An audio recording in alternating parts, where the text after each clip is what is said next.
Bismillahirrahmanirrahim. Assalamualaikum warahmatullahi wabarakatuh. Innal hamdalillah nahmaduhu wa nasta'inuhu wa nastaghfiruh wa na'udzubillahi min syururi anfusina wa min sayyiati a'malina may yahdihillahu fala mudhillalah wa may yudhlilhu fala hadiyalah. Asyhadu an la ilaha illallah wahdahu la syarikalah wa asyhadu anna Muhammadan abduhu wa rasuluhu la nabiyya ba'dah. Rabbi shrah li sadri wa yassir li amri wahlul 'uqdatam min lisani yafqahu qawli. Yang kami hormati Ibu Ulfah Agung Rayanti SPD MPD selaku dosen pengampu mata kuliah Filsafat Pendidikan, dan tak lupa juga teman-teman sekalian yang saya banggakan. Pertama-tama, saya ucapkan terima kasih kepada Ibu Ulfah Agung Rayanti SPD MPD yang telah memberikan kesempatan kepada kelompok 3 untuk mempresentasikan materi mengenai filsafat pendidikan pragmatisme. Sebelumnya, saya akan memperkenalkan anggota kelompok 3 terlebih dahulu. Saya Rizka Askarima sebagai moderator, Mita sebagai pemateri pertama, Susi sebagai pemateri kedua, Aisyah sebagai pemateri ketiga, Fatimah sebagai pemateri keempat, dan yang terakhir Rizka Ayu sebagai pemateri kelima.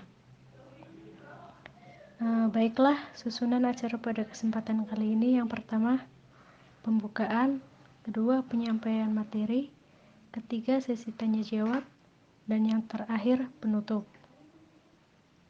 Baiklah, untuk mengefektifkan waktu, kita buka acara ini dengan bacaan basmalah bersama. Bismillahirrahmanirrahim. Berlanjut kepada acara berikutnya, yaitu penyampaian materi kepada pemateri pertama. Teh Mita, dipersilakan. Pengertian pragmatisme. Istilah pragmatisme berasal dari kata Yunani pragma, yang berarti perbuatan atau action atau tindakan atau praktis. Isme di sini sama artinya dengan isme-isme lainnya, yaitu berarti aliran atau ajaran atau paham. Dengan demikian, pragmatisme itu berarti ajaran yang menekankan bahwa pemikiran itu menuruti tindakan. Aliran ini bersedia menerima segala sesuatu asal saja hanya membawa akibat praktis. Pengalaman-pengalaman pribadi, kebenaran mistis semua bisa diterima sebagai kebenaran dan dasar tindakan, asalkan membawa akibat yang praktis dan bermanfaat. Tokoh-tokoh pemikiran filsafat pragmatisme. 1. John Dewey, 1859 sampai 1952. John Dewey adalah seorang filsuf dari Amerika, teoretikus, reformator pendidikan, dan kritikus sosial. Dewey mengembangkan apa yang disebut dengan sekolah kerja, di mana ditekankan kepada belajar dengan bekerja, atau learning by doing. Pokok pemikiran John Dewey tentang pendidikan yaitu pendidikan sebagai kehidupan itu sendiri atau life, sebagai pertumbuhan, growth, suatu proses sosial atau social process, usaha membangun kembali pengalaman-pengalaman atau reconstruction of experience. Charles Sandre Peirce pada tahun 1839 sampai 1914. Peirce terkenal dalam filsafat klasik dan sangat memahami sejarah ilmu pengetahuan, termasuk penemuan Darwin. Peirce menyimpulkan bahwa salah satu kunci dalam usaha adalah bukti, data, persepsi, dan peluang yang tersedia bagi para peneliti. Peirce menolak teori realitas yang telah ada sebelumnya. Menurut Peirce, yang penting adalah pengaruh apa yang dimiliki suatu ide dalam suatu rencana tindakan dan bukan hakikat suatu ide. Dalam konsep Peirce, salah satu gagasan yang paling penting adalah gagasan dalam bentuk aksi ide tidak begitu penting karena dikatakan, tetapi karena dilaksanakan. Pragmatisme sebagai suatu interpretasi baru terhadap teori keberadaan oleh Peirce digagas sebagai teori arti. William James pada tahun 1842 sampai 1910. William James adalah seorang psikolog, filsuf, dan ahli etika yang berlatar belakang pendidikan dokter, medik. Pragmatisme William James memiliki pengaruh yang cukup dominan dalam filsafat pragmatisme Amerika. Pemikiran filsafat James lahir karena dalam memahami ilmu pengetahuan cenderung dipengaruhi pandangan normatif. Implikasi terhadap pendidikan. Tujuan pendidikan.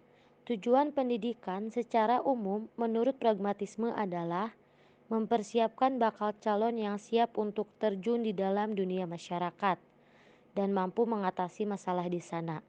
Oleh karena itu, tujuan pendidikan yang praksis dan dinamis itu, kurikulum pendidikan pragmatisme menjadi kurang diperhatikan.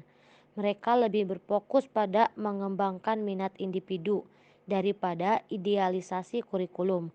Hal ini akan dibahas lebih lanjut di belakang. Murid, sebagai siswa, bebas untuk mengembangkan kepribadian dan kemampuan dasar atau bakatnya. Setiap individu itu unik dan memiliki potensi masing-masing. Potensinya akan dikembangkan melalui pendidikan di sekolah. Sekolah adalah tempat anak berlatih bersosialisasi dengan orang lain. C. Guru. Guru memiliki peran utama dalam bertanggung jawab dalam menciptakan lingkungan pendidikan siswa. Penekanan pada permasalahan dalam proses pembelajaran menuntut guru untuk menyarankan masalah praksis pada muridnya. Guru harus mampu merangsang muridnya untuk menemukan sendiri solusinya. Guru harus memberikan kesempatan bagi perkembangan alami kualitas anak, bukan memaksa dengan berbagai pengetahuan teoretis. D. Kurikulum. Pragmatisme menerapkan 4 prinsip berikut ini. 1. Prinsip utilitas. Menurut prinsip ini, hanya subjek, aktivitas, dan pengalaman yang harus disertakan dalam kurikulum yang berguna bagi kebutuhan anak. 2. Prinsip bunga. Menurut prinsip ini, hanya aktivitas dan pengalaman di mana pada anak yang menaruh minat harus disertakan dalam kurikulum. Minat ini terdiri dari 4 varietas, yaitu 1. Minat dalam percakapan, 2. Minat dalam penyelidikan, 3. Minat dalam konstruksi, dan 4. Minat terhadap ekspresi kreatif. 3. Prinsip pengalaman. Kurikulum pragmatik adalah aktivitas panggilan dan pengalaman anak. 4. Prinsip integrasi. Kurikulum pragmatif membahas integrasi subjek dan aktivitas. Metode pembelajaran. Metode ini berangkat dari asumsi epistemologis bahwa pengetahuan yang paling baik adalah pengalaman dan berguna untuk kehidupan.